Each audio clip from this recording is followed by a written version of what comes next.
Mau ditaruh kursi kan? Baik, puji Tuhan. Haleluya. Tuhan kita baik kepada kita setiap hari, setiap saat. Amin. Dia melindungi, dia melindungi kita. Baik, puji Tuhan. Hari ini kita akan membawakan mendengarkan firman Tuhan yang saya berikan. Terang Tuhan memunculkan kehidupan yang indah. Terang Tuhan memunculkan kehidupan yang indah. Puji Tuhan. Loh, mungkin Bapak Ibu bertanya-tanya, kenapa ini kok pakai mimbar yang kayu ini? Ya, mimbar kita rusak Bapak Ibu Saudara. Karena kenapa? Karena tadi kita sekolah minggu, ya. Saya kalau sekolah minggu saya bikin di belakang. Kenapa di belakang? Karena saya itu selalu takut dengan mimbar ini kalau anak-anak pegang itu. Aduh, saya takut. Makanya saya pindah ke belakang supaya mereka tidak naik turun ke bagian mimbar ini karena berbahaya. Contohnya kalau pegang keyboard bukan dipegang gini ketarik nanti dia bisa jatuh anaknya. Apalagi yang ini paling berbahaya. Ya, itu. Tapi tadi kita mau nonton, kita mulai di belakang. Kita mau nonton film sekolah minggu dari YouTube. Wifi-nya nggak bisa, wifi-nya nggak connect ke sana. Akhirnya kita pindahkan ke depan sini. Ini filmnya udah mau hampir selesai. Anak-anak santai, tenang mendengarkan, menonton video ini, anak-anak tenang, gitu. Tapi tiba-tiba dia main ke sini biasa lah kan, anak-anak kan biasa ke sini. Lalu saya ngajak turun dia di bawah. Mau gantian sama Renan.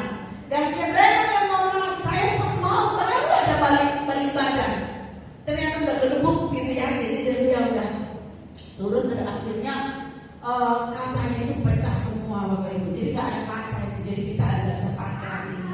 Nah, yang saya mau lihat di sini kita itu kalau posisi mimbar ini kan pas banget anak-anak di sini ya.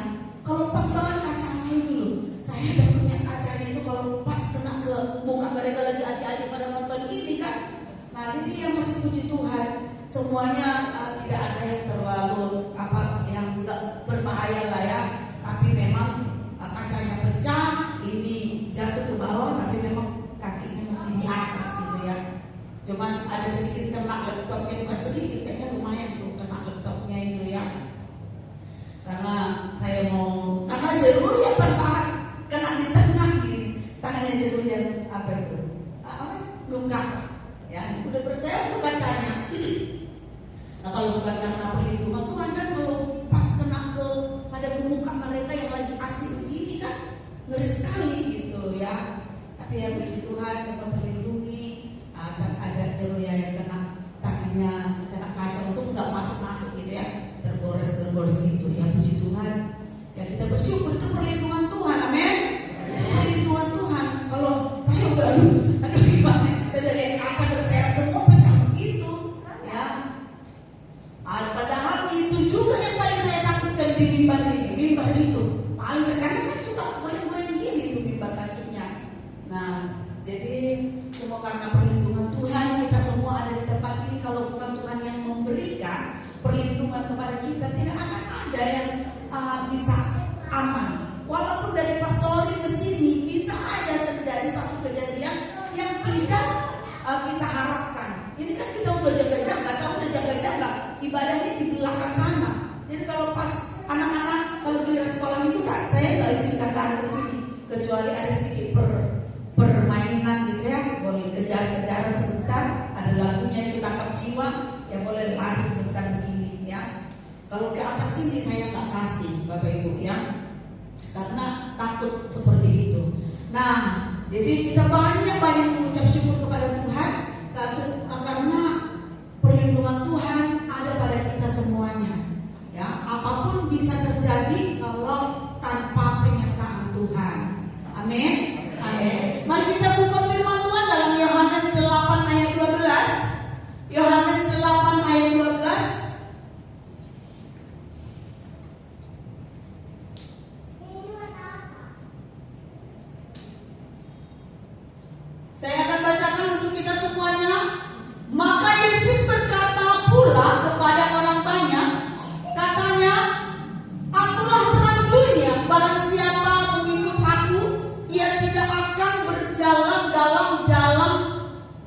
dalam kegelapan, melainkan ia akan mempunyai terang hidup. Katanya di sini, akulah terang dunia. Barang siapa mengikut aku, ia tidak akan berjalan dalam kegelapan. Nah, ini lagunya tadi, lagu firman Tuhan, mengikut Tuhan ya. Orang yang mengikut Tuhan, hidupnya tidak akan berada dalam kegelapan. Yesus mendeklarasikan dalam ayat ini, Yesus sendiri yang mendeklarasikan, menyampaikan bahwa Dia adalah terang dunia. Akulah terang dunia. Yesus sendiri yang menyampaikan perkataan ini kepada kita semuanya. Kapan ayat ini ditulis? Kapan kisah ini ditulis? Kapan dikatakan Tuhan mendeklarasikan akulah terang dunia? Sebelum Dia mengatakan akulah terang dunia, ada kisah tentang perempuan yang berzina. Ada seorang perempuan yang kedapatan berzina. Lalu orang-orang, bahkan orang-orang Farisi juga, bahkan termasuk ahli-ahli Taurat, ingin menghakimi bahwa perempuan ini adalah seorang pendosa, seorang yang berzina, maka dia harus dihukum mati ataupun dilempari dengan batu sampai mati, Bapak Ibu Saudara. Ya, jadi wanita ini kedapatan melakukan dosa. Lalu apa yang Tuhan katakan? Mereka membawa perempuan ini kepada Tuhan.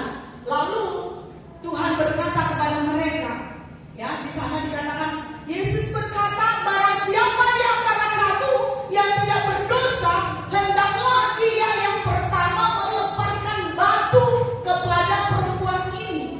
Siapa yang tidak berdosa, ayo silahkan. Dia yang duluan melempar wanita ini dengan batu. Tetapi apa yang terjadi? Kita tahu kisahnya, tidak ada yang melempari wanita itu dengan batu. Tidak ada. Nah, kenapa tidak ada? Ini membuktikan bahwa semua yang datang untuk menghakimi wanita ini, termasuk orang-orang Farisi, bahkan ahli-ahli Taurat, pakar-pakar Taurat, ya, semuanya berdosa. Itu menunjukkan semuanya berdosa. Bahkan ahli Taurat kan orang rohani lah ya, orang-orang yang rohani sekalipun semuanya berdosa. Buktinya tidak ada yang melempari wanita itu dengan batu. Ini membuktikan bahwa semua berdosa, baik itu orang biasa, orang yang melayani, atau orang yang dikenal sebagai ahli dalam Taurat, semuanya berdosa. Ya, padahal Yohanes 8 ini berkata, akulah terang dunia, barang siapa mengikut aku, ia tidak akan berjalan dalam kegelapan. Dosa itu kan kegelapan. Lalu ahli Taurat itu kan ikut Tuhan. Lalu kenapa mereka masih berdosa? Jadi di sini kita tahu harusnya orang yang mengikut Tuhan tidak hidup dalam dosa. Orang yang percaya kepada Tuhan tidak lagi berada dalam kegelapan. Nah, kalau Yesus berkata, akulah terang, Yesus adalah terang, harusnya orang-orang yang mengaku Yesus Tuhan, adalah anak Tuhan, harusnya mereka juga adalah terang dunia. Tetapi di sini ahli Taurat pun dianggap rohani tetap masih berbuat dosa, tetap masih dalam kegelapan. Berarti orang yang berbuat dosa tidak dilihat dari jabatan, ya, tidak dilihat dari jabatan. Oh, dia sudah pendeta, tak mungkin berdosa. Nggak bisa, nggak dilihat. Oh, dia sering pelayanan, dia nggak dosanya pasti lebih sedikit. Tidak, ya. Oh, dia kan anak Tuhan, KTP-nya Kristen, dia pasti nggak berbuat dosa. Enggak. Jadi orang yang berbuat dosa tidak ditentukan dari statusnya atau jabatannya, jabatan rohaninya sekalipun. Tetapi dari mana? Dari kata firman Tuhan ini, yaitu barang siapa mengikut aku. Nah, ini membuktikan tidak semua ternyata orang yang terlihat rohani mengikut Tuhan. Tidak semua ternyata orang yang mengaku orang percaya itu mengikut Tuhan.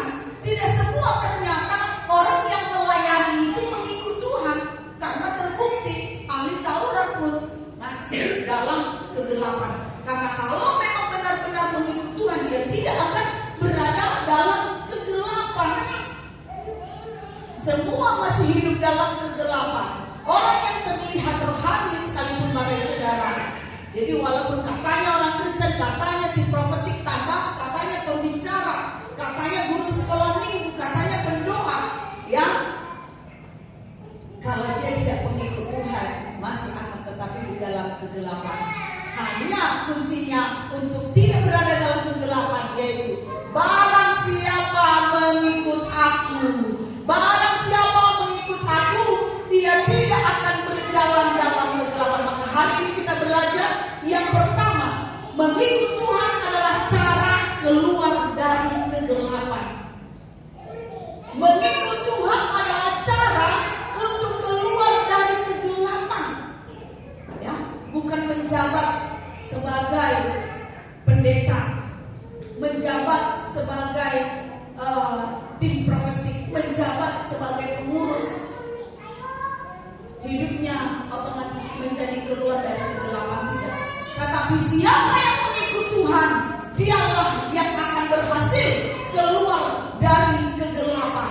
Tetapi ketika kita mau mengikut Tuhan itu seperti apa? Mengikut Tuhan, mengikuti jalan-jalannya, dimulai dari mendengarkan perintah Tuhan. Ketika kita mendengar, baru kita melangkahkan kaki, berjalan mengikuti, artinya mentaati apa yang kita sudah dengarkan. Selama kita tidak mengikut Bapak Ibu Saudara, hanya mendengar, selama kita tidak melangkah, selama kita tidak bergerak, mengikutkan artinya ada gerakan yang dilakukan, ada tindakan yang diperbuat. Selama kita tidak mengikuti, ya, berarti atau mengikuti atau melakukan atau bergerak, melaksanakan, berarti kita belum disebut mengikuti. Berarti juga kita akan tetap dalam kegelapan.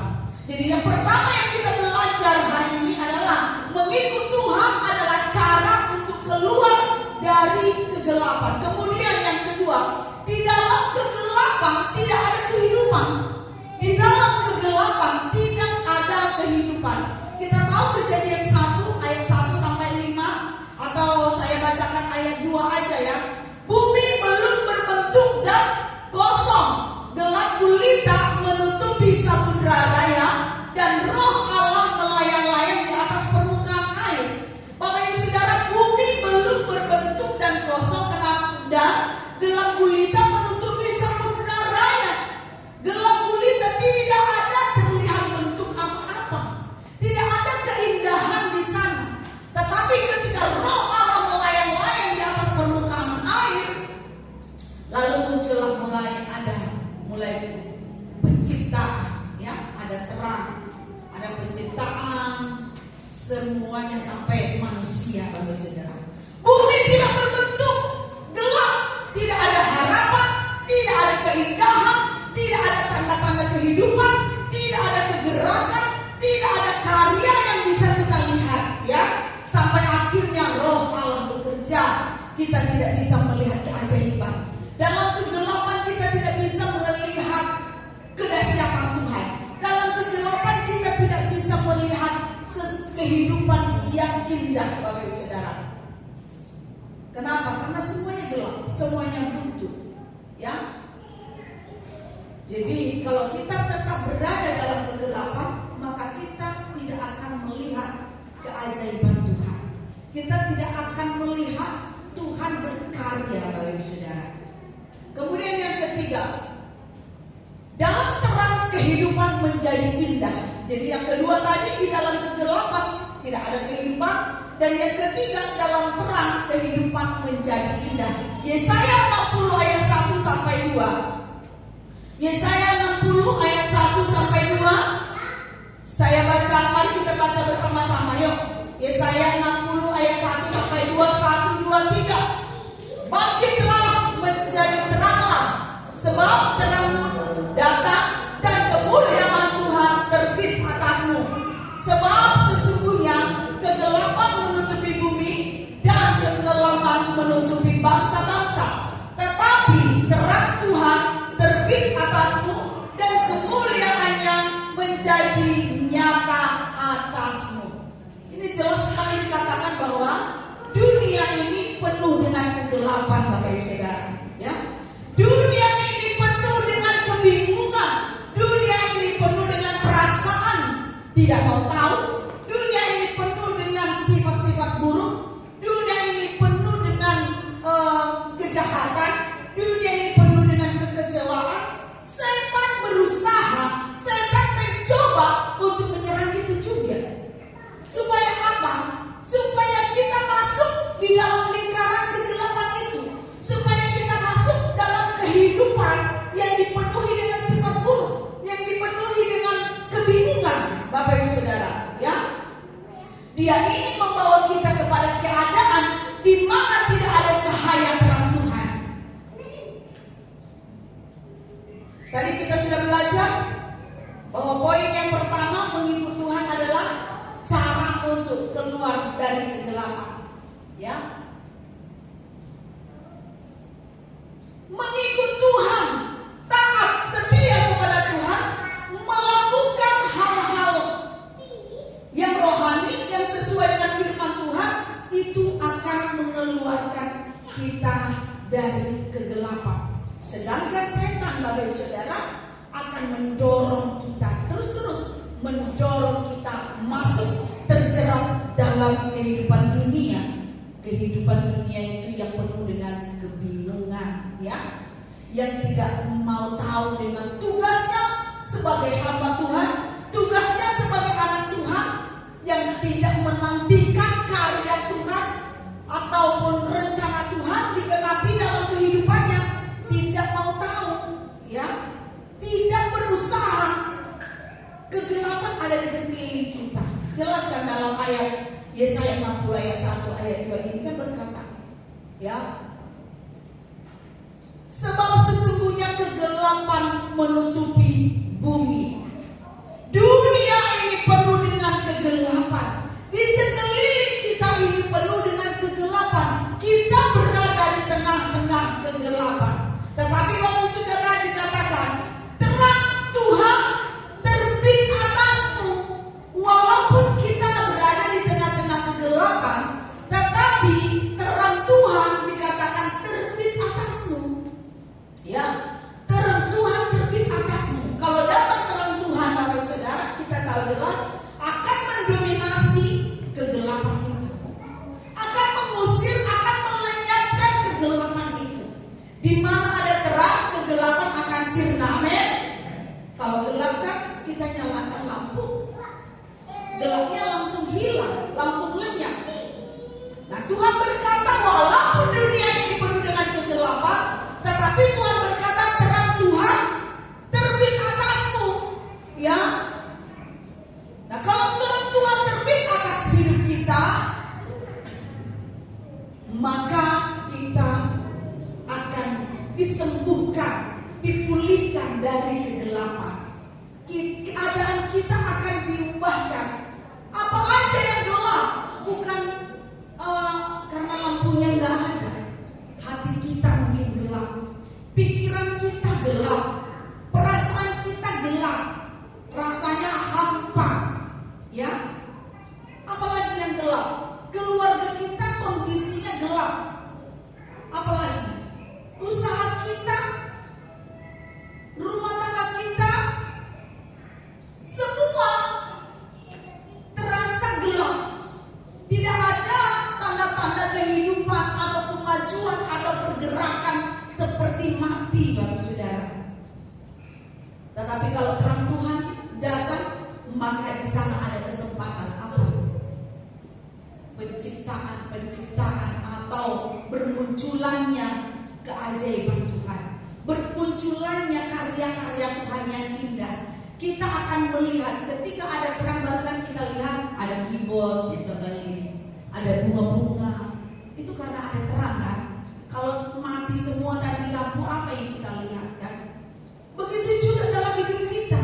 Terang Tuhan menyinari hidup kita, maka akan bermunculan karya-karya Tuhan yang indah dalam kehidupan kita. Oleh karena itu, kita harus pastikan bahwa kita hidup di dalam terang Tuhan. Kita menerima. Kan sudah dikatakan terang Tuhan terbit atasmu. Nah, sekarang masalahnya adalah apakah kita sudah menerima terang Tuhan itu?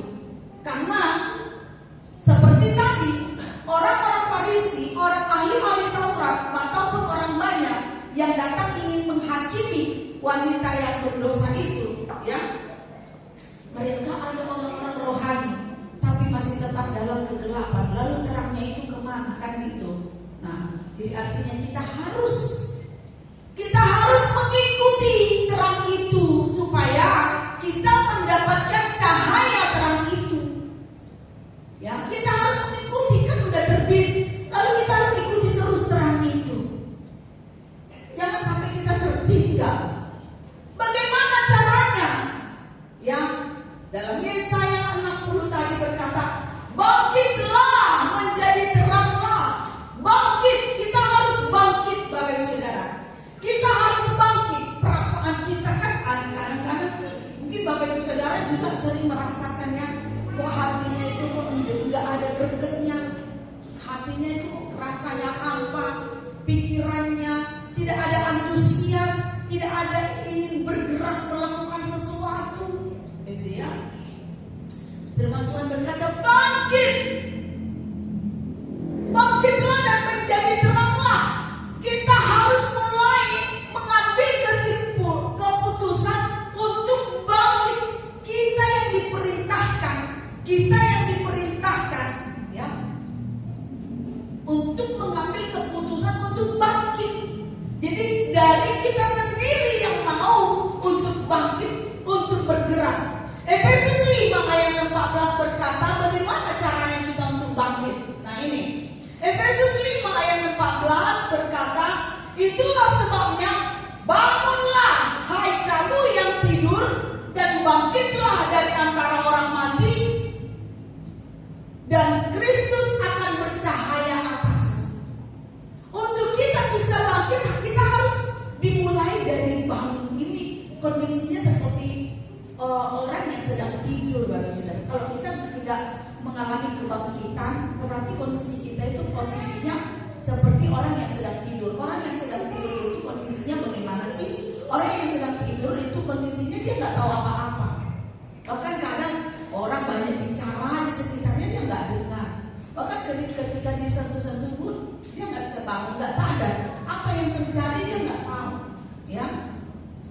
Jadi kalau kondisi kita sedang tidak bangkit, nah posisi kita, keadaan kita seperti orang yang sedang tidur, tidak tahu apa-apa, ya. Kita tidak tahu kita itu anak Tuhan, tugasnya apa, tanggung jawab kita apa, berkat kita apa, bagian kita apa, tujuan kita apa, fokus hidup kita itu apa, kita nggak tahu. Makanya dikatakan bangun, ayo sadar, ya, sadar. Nah kalau kita udah sadar kan kita melek, kita tahu, waduh saya haus nih, ya kan? Wah di sana ada makanan, saya harus nyapu rumah. Ketika kita sadar, baru kita mengetahui banyak hal. Makanya dikatakan bangun, bangunlah hai kamu yang tidur. Kita harus, untuk kita menerima cahaya dari terang Tuhan, kita harus mengikuti Tuhan. Untuk mengikuti Tuhan, apa yang harus kita lakukan? Harus dimulai dari mengambil keputusan untuk bangkit. Untuk bisa bangkit, kita harus dimulai dari bangun, sadar. Kita harus menyadari, ya, bahwa kita adalah orang-orang yang sudah ditebus oleh darah Yesus. Bahwa kita ini punya tugas untuk menjadi garam dan terang dunia. Kadang-kadang kan kita gak ingat kalau kita itu punya tugas untuk menjadi garam. Makanya kita terlalu santai hidup kita. Kita gak memikirkan aku punya tugas dari Tuhan. Itulah sebabnya kita menjadi lalai. Kalau kepingin emosi, ya emosi aja. Kalau ingin sakit hati, ya sakit hati aja. Kalau kepingin pokoknya nggak tepat sesuai firman Tuhan, dia dilakukan aja. Kenapa? Karena posisinya sedang dalam posisi tidur, tidak sedang bangkit, tidak sadar dan bergerak, ya. Tidak sadar tugasnya apa sebagai anak Tuhan, tanggung jawabnya apa sebagai anak Tuhan. Dikatakan Yesus sebagai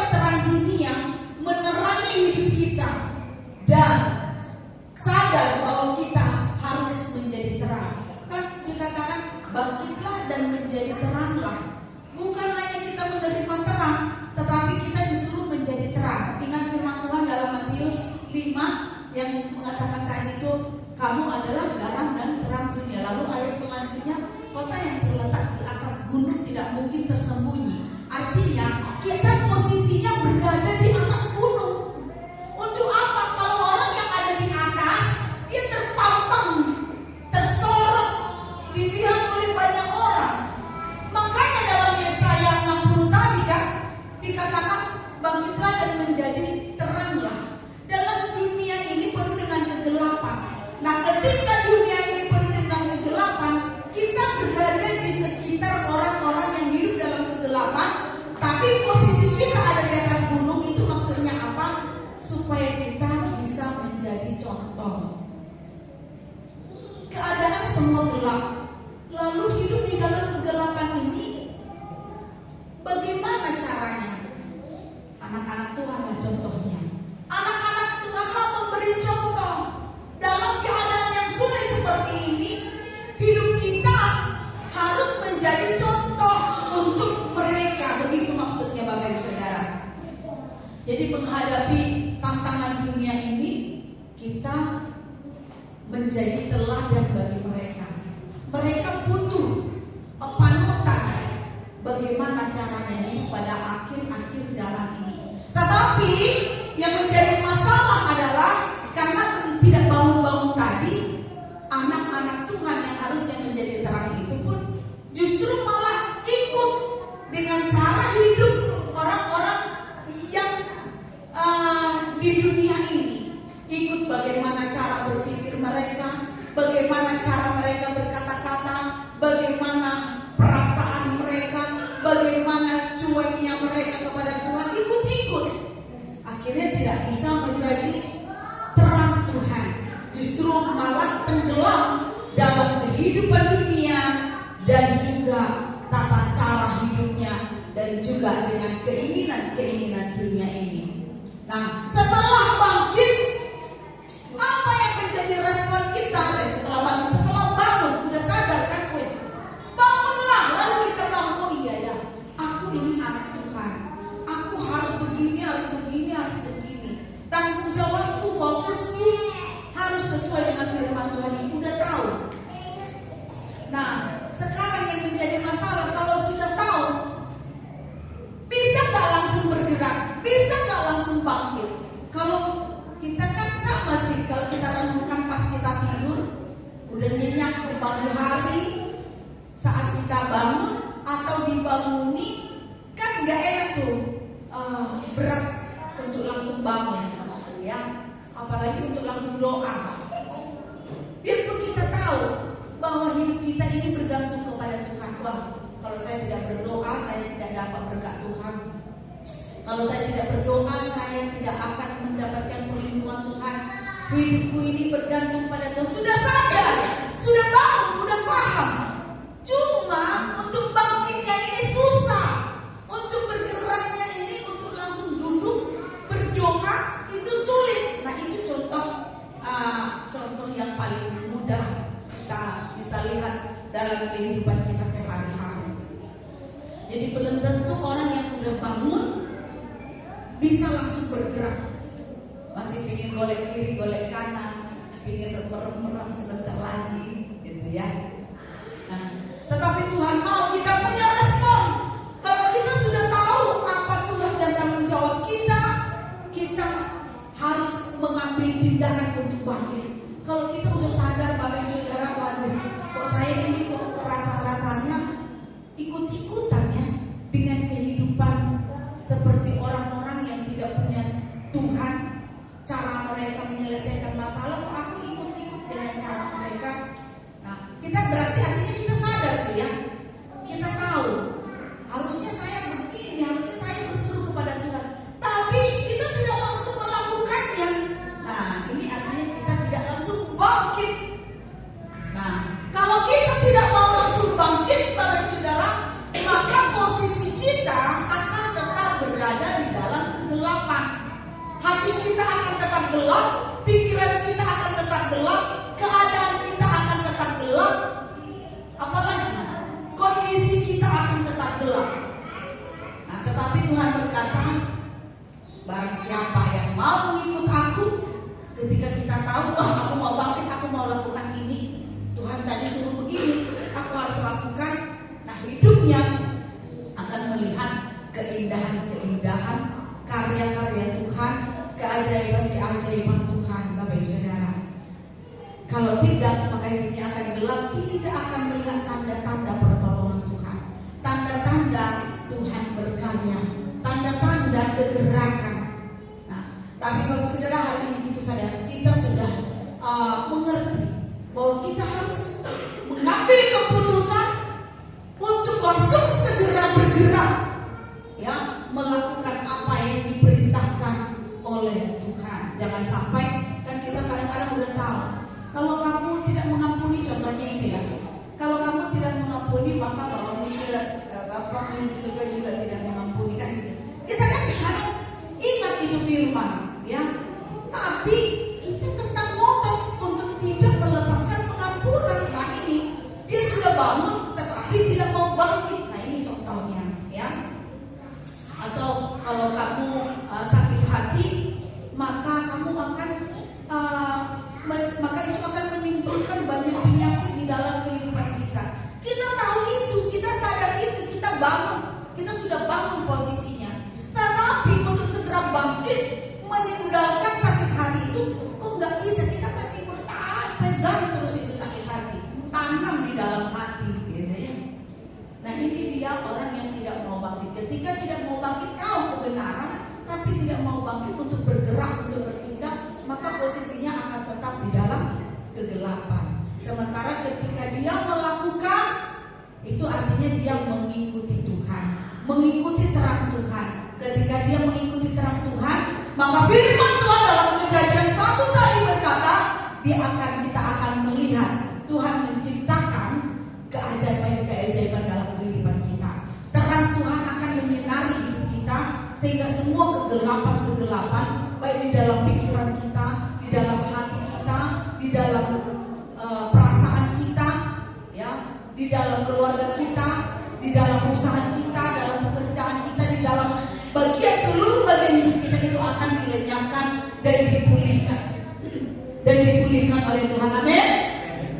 Hari ini kita akan belajar, dan kita telah belajar bahwa terang Tuhan akan memunculkan hal-hal atau keajaiban-keajaiban yang indah dalam hidup kita. Oleh karena itu Bapak Ibu Saudara, saya hanya mau mengingatkan kepada kita semuanya, ya, bahwa dunia ini penuh dengan kegelapan. Ya, kalau kita tidak mau memilih untuk mengikut Tuhan, maka kita akan terjebak dengan kegelapan dunia ini, terjebak dengan cara hidup dunia ini, terjebak dengan bagaimana solusi mereka untuk menemukan kehidupan yang mereka butuhkan.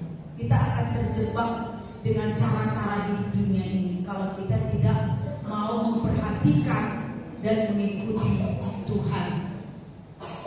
Dan hari ini kita telah diingatkan oleh firman Tuhan supaya kita bisa melihat keindahan dalam hidup kita, pertolongan Tuhan dalam hidup kita. Yang pertama, mengikut Tuhan adalah cara untuk keluar dari kegelapan. Ayo Bapak Ibu Saudara, mari kita sama-sama belajar untuk mengambil keputusan untuk kita mengikut Tuhan. Jabatan tidak menentukan, KTP sebagai orang Kristen tidak akan menentukan bahwa kita hidup di dalam terang Tuhan.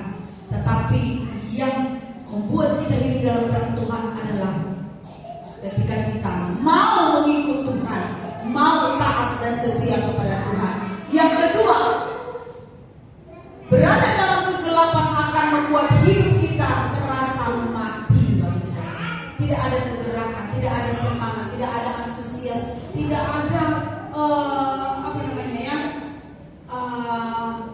keinginan untuk melakukan sesuatu, ya. Tidak ada tanda-tanda kemajuan. Tidak akan ada sesuatu yang bisa kita lakukan, Bapak Saudara, kalau kita tidak mau mengambil keputusan untuk bangkit. Kalau kita udah tahu apa sih sebenarnya, apa sih sebaiknya yang harus kita lakukan, tahu, tapi kita memilih untuk tidak melakukannya, maka kita kita tidak akan melihat ada kemajuan. Tidak akan pernah terjadi, Bapak Saudara. Tetapi kalau kita mau sama-sama bangkit, Bapak Ibu, kita udah tahu lalu kita sama-sama mau, maka kita akan sama-sama melihat terang Tuhan itu nyata yang akan menghadirkan keajaiban-keajaiban Tuhan, baik dalam hidup kita, baik dalam rumah tangga kita, baik dalam pekerjaan kita, baik dalam pelayanan kita. Ya, orang yang mengikut Tuhan, orang yang mau mendapatkan terang Tuhan, caranya hanyalah bangkit, dimulai dari bangun dari tidur. Ayo Bapak Ibu, ya, kita bangun. Kita jangan mau terlena. Waduh, keadaanku sekarang seperti ini, tidak ada gregetnya. Jangan mau bertahan dalam kondisi itu. Kita harus bangun, ya. Kita harus bangkit. Kita harus melawan keinginan untuk tidur terus. Kita harus lawan. Kalau kita bangun pagi diikuti tidurnya, kapan kita mau bergerak? Kapan kita mau beraktivitas? Kan tidak akan ada yang bisa kita lakukan. Kita bisa melakukan mau siram bunga, mau cuci baju, mau mencangkul, itu kan karena kita ambil keputusan kan untuk kita bergerak. Tapi kalau kita, waduh, aku lagi malas-malas nih, lagi nggak semangat nih untuk mau melayani Tuhan, untuk berdoa, untuk baca firman, lalu kita tetap aja dalam kondisi itu, maka kita tidak akan melihat, Bapak Saudara, kuasa Tuhan dinyatakan. Itu tidak akan, ya. Jadi kita setelah kita tahu, mari kita ambil tindakan, mari kita memberi respon yang baik, yaitu bangkit dan mulai bergerak, lakukan sesuatu untuk mengikuti apa yang diperintahkan oleh Tuhan, melawan segala kemalasan, melawan segala kejenuhan, melawan segala kebingungan, melawan segala perasaan buruk, melawan segala pikiran-pikiran jahat, melawan apa saja yang tidak sesuai dengan firman Tuhan dalam hidup kita, yang menarik kita untuk mundur dari cahaya terang Tuhan. Ayo dilawan. Yang menarik kita, mendorong kita ke tempat jeratan daripada kegelapan dunia ini, ayo dilawan, Bapak Saudara. Kita jangan menunggu kita ditarik.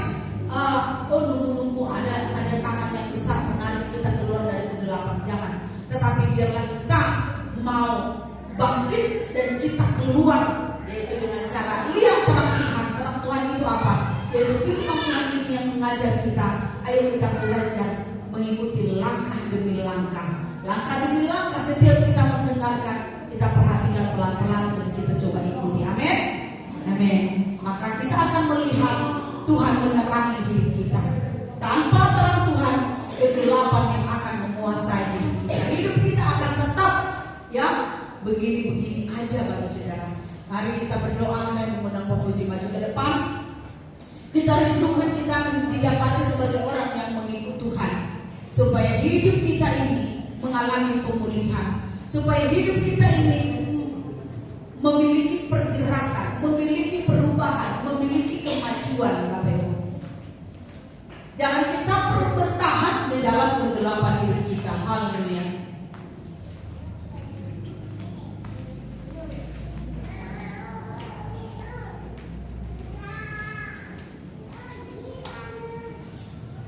Syukur bagimu Yesus. Haleluya, haleluya. Terima kasih Tuhan. Syukur. Terima kasih. Glory bagimu. Irabalabaya shikata karalabaya shikata karalabaya. Korabata karalabaya shikata karalabaya shikata. Kirabata karalabaya shikata. Mari kita tundukkan kepala kita di hadapan Tuhan. Kirabata karalabaya shikaralabaya shakata karalabaya shakata. Korabata karalabaya shikata karalabaya shakata. Kinaralabaya shakata karalabaya shakata karalabaya shakata. Mari kita datang kepada Tuhan. Jangan kita pertahankan keadaan kita yang tidak sesuai, Bapak Ibu Saudara, dengan perintah daripada Tuhan. Kita harus bangkit keluar dari segala kegelapan dalam kehidupan kita, supaya kita bisa melihat kuasa Tuhan, karya Tuhan, pekerjaan Tuhan dimunculkan, dihadirkan di dalam kehidupan kita.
kepada Tuhan.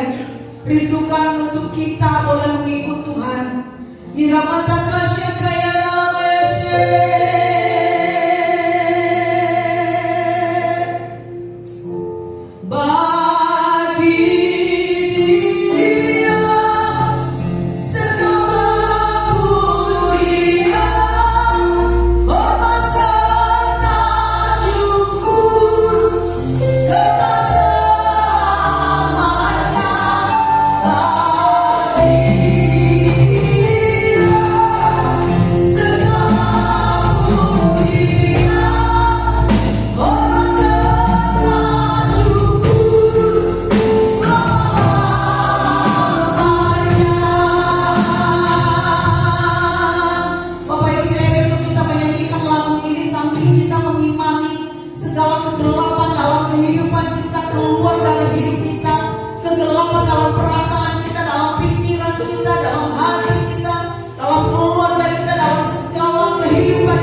Bapa, kami berdoa dan mengucap syukur. Haleluya. Sama-sama katakan amin.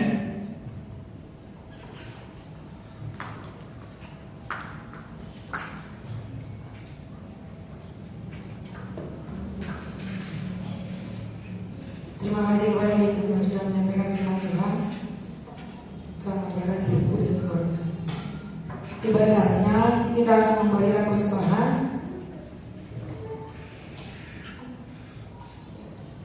Mari kita berdoa.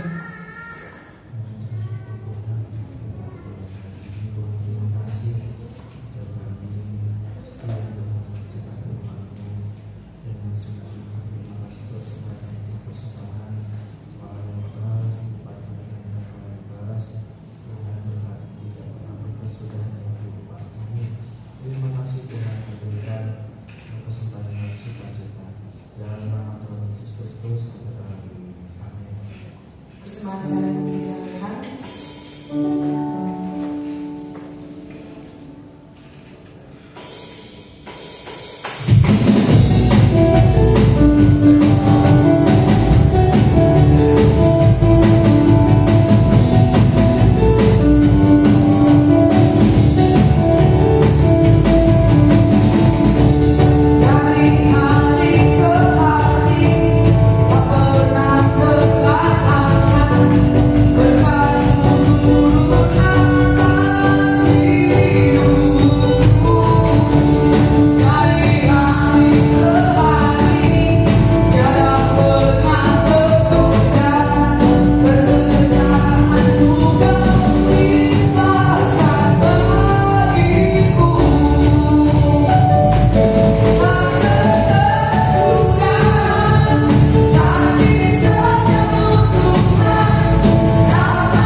Tuhan selalu menopang hidup kita. Amin. Untuk pengumuman 1 minggu ke depan, hari Kamis tetap ada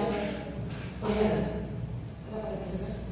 Hari Kamis tetap ada persagar di tempat ini jam 7 tepat. Kemudian hari Minggu ada sekolah minggu jam 9 dan kembali lagi kita sore beribadah di tempat ini pukul 5 sore. Diharapkan semua jemaat hadir tepat waktu. Terima kasih untuk doa berkat dipersilakan kepada hamba ini.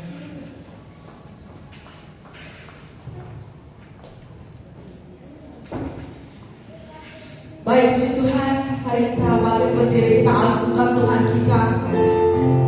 Kita berikan penghormatan kepada Allah kita, haleluya, kita angkat hati kita. Terima kasih Tuhan.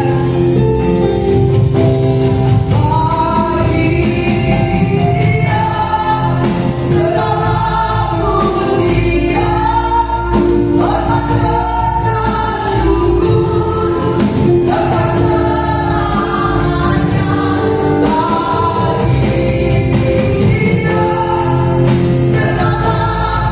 pujian, hormat serta syukur, selama-lamanya bagi Tuhan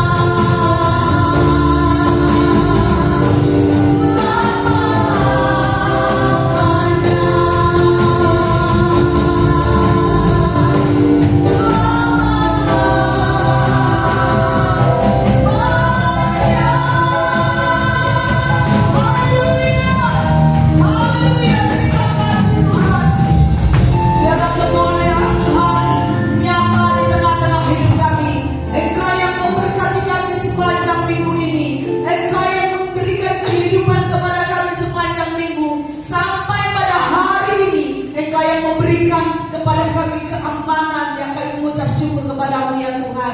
Terima kasih untuk berkat Dan hari ini kami datang kembali di hadapan semua karena tuntunan Tuhan. Terima kasih berkat-Mu yang mengalir dalam hidup kami, pimpinan-Mu, tuntunan-Mu dalam hidup kami ya Bapa.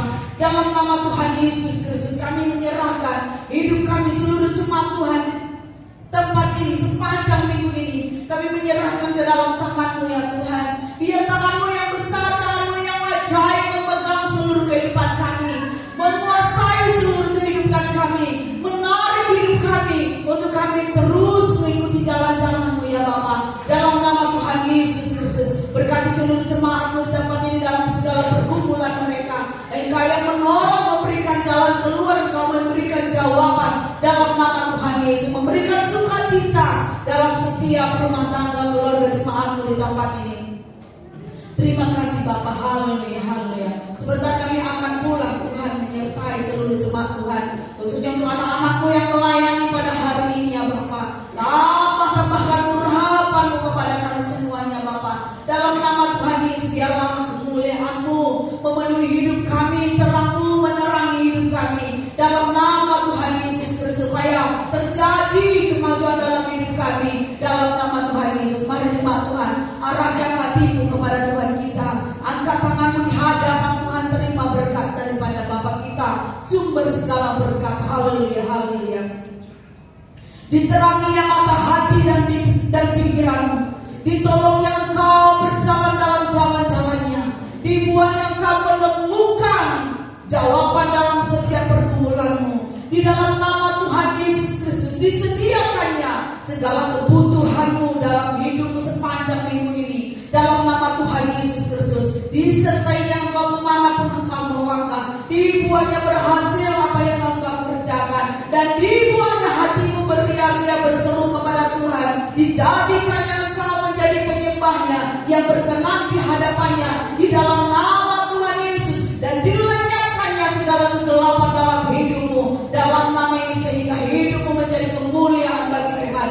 Damai daripada Allah Bapa, cinta kasih dari Tuhan Yesus, dan persekutuan dari Roh Kudus menyertai engkau dari sekarang sampai selama-lamanya. Tuhan Yesus memberkati. Amin. Mari kita berdoa. Bapa kami yang ada di dalam surga, dikuduskanlah nama-Mu, datanglah kerajaan-Mu, jadilah kehendak-Mu di atas bumi seperti di surga. Berikanlah kami pada hari ini makanan kami yang secukupnya, dan ampunilah kami akan kesalahan kami, seperti kami juga mengampuni orang yang bersalah kepada kami. Dan janganlah membawa kami ke dalam pencobaan, tetapi lepaskanlah kami daripada